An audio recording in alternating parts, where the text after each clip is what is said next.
Welcome to the Beauty Doctrine podcast.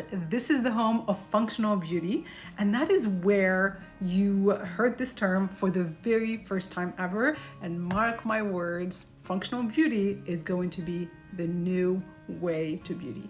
Why? Because it's the only way that makes sense, and I don't know why no one has thought of this before. So let's first go into what functional beauty is. I keep wanting to say clean beauty because that's really the closest term that everybody has been using for a while now.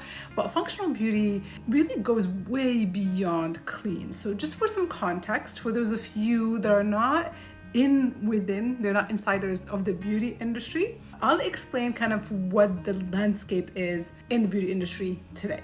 You all know mainstream beauty brands. I won't name any names, but those are the ones you typically see advertised on TV. They're in your department store, the biggest beauty retailers, at drugstores. They may still use fragrances, a lot of carcinogens, hormonal disruptors. They still have a lot of following because they have a strong hold on the beauty industry. They're the heritage brands.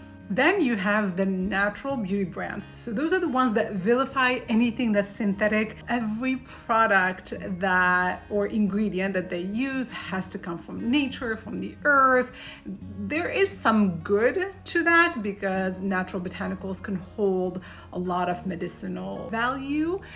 But I see some narrow-mindedness in that because you can't exclude inert ingredients that are beneficial for the skin, such as hyaluronic acid or peptides, things that can really transform the skin in a great way without harming it in any way. So I am not a huge fan of 100% natural. I'm also not a huge fan of natural brands that use lots of botanicals, that use lots of essential oils, because if it's natural, it does not mean that it's safe.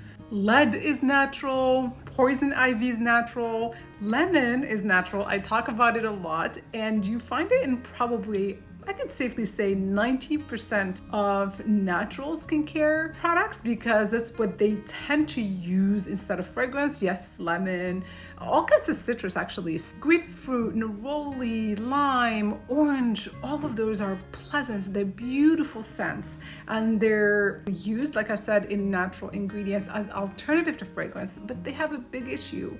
If you're using natural products just because they're natural, not because they're compatible with your skin, you might be actually creating lots of issues, especially hyperpigmentation and sensitivity, because those citrus essential oils are volatile, they're highly interactive with the sun, so they can cause photosensitivity and they can cause very persistent hyperpigmentation. So I don't see natural or the natural movement, really, the natural skincare movement solving the skincare problems that we have right now. Then we have the clean beauty movement that came about a few years ago with great intentions, right? So they're like, okay, there are 1,500 toxic chemicals that are either banned or restricted in Europe. In the US, we're so behind. We only have 11 that are restricted or banned. So we have a lot of work to do. And they started this entire education and discussion around toxic ingredients versus safe ingredients, and that is amazing. That's a great start. But where clean beauty really misses the mark is with its narrow focus on what's not in the product, right? So it's like paraben free, everything. We're always looking for things that are not necessarily in a product versus what's in it. And so it got too distracted with the list of 1,500 chemicals that it didn't look at compatibility with skin. Nobody looks at compatibility with skin. And that goes back to the point that I made about natural products. So in the clean beauty realm, there are so many ingredients that are allowed still just because they're natural, right? So it's really very similar to the natural beauty movement where you'll find lots of citrus, a lot of irritating natural ingredients. Well, those are obviously not carcinogenic, right? They're not necessarily hormonal disruptors. I mean, lavender can be, but for the most part, they're not. But there is a huge issue with them. And so there's, again, issue that needed to be resolved in the beauty industry. And that is where functional beauty comes in. And so I took my 27 years experience in the beauty industry working for all of these categories, right? I launched many global brands. I was head of global education. So I used to also train a lot of people traveling, representing various brands.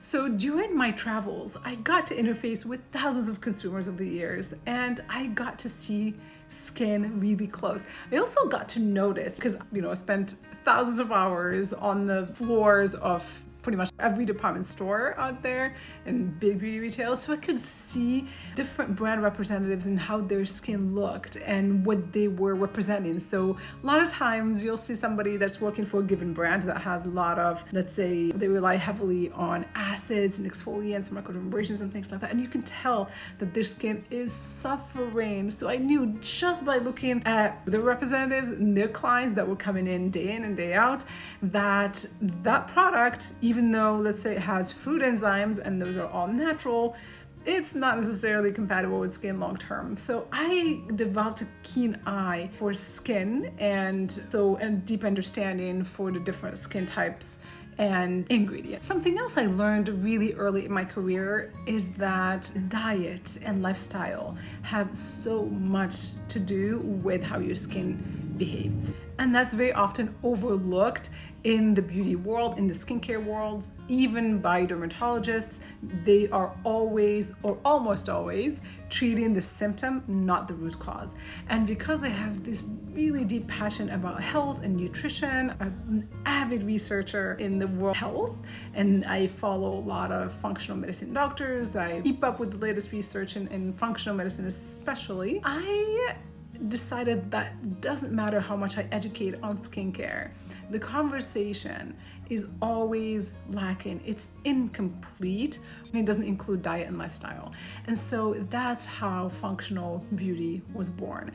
It's where beauty meets health. Functional beauty looks at the root cause of a blemish or the wrinkle or the pigmentation and so on and so forth. So I'm very lucky, I have to say, to possess that deep understanding. And then of course my background coming from Morocco, where women don't use too much skincare, but they rely heavily on diet and lifestyle and like some natural remedies to take care of their skin. So all of that is encompassed into what functional beauty is. So I really hope that this brings value to many of you, because I know so many people are struggling just from all that I get and all the comments on different social media accounts.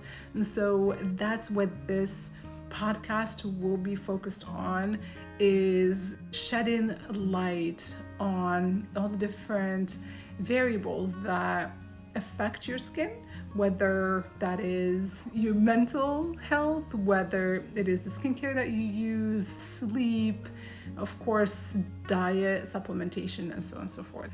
But I have a problem creating this awareness and really impacting you and your friends and your family, and I really hope to reach everybody across the globe. I'm gonna need your help, and so your help means you subscribe to this podcast, whether it's on Spotify or Apple or YouTube.